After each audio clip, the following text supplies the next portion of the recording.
Hi everybody. Thanks very much for coming along tonight to listen to Lisa and my presentation. We're going to be giving you, we'll do a tag team approach to this about what we'll talk about.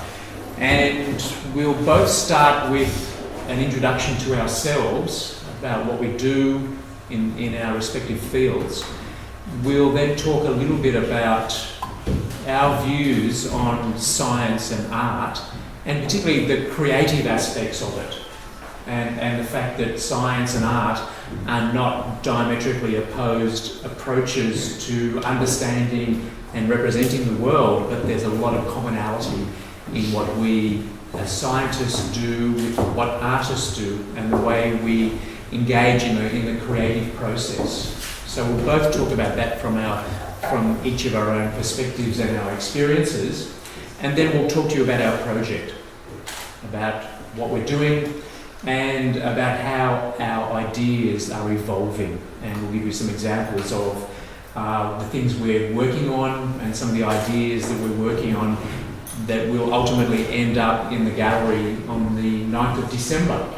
That's the target we're aiming for, and we hope to see you all there on the 9th of December or sometime during the exhibition. So the title of our presentation is Oceanic Bliss, and we'll explain what that means during the presentation. So I'm a marine biologist. I do research in my laboratory is the ocean. I'm a field biologist, and most of my research is done underwater. And I was attracted to work this way because of a love of the ocean and being in the ocean, a real interest in biology and of understanding animal behaviour, particularly fish. That's the area that I'm an expert in. And I'm particularly interested in how we use that science to improve conservation. There are lots of conservation issues in the marine environment, and I'm really interested in how my science can contribute to conservation of marine life. This is a photo of me in a helicopter doing surveys of great white sharks, one of the projects that I'm involved in, about understanding the reasons that great white sharks use shallow coastal areas along the New South Wales coast. This is me a very long time ago. No, it's not so long ago, just a few years ago. And I was driven to work in the ocean because I grew up on the coast. All our family holidays were at the beach, fishing, and I was always in the water, and I felt extremely comfortable in the water. And it's where I always wanted to work, and it was a natural extension for me to become a biologist because I loved animals and understanding animals. But at the same time, I had a real interest and a passion for depicting marine life.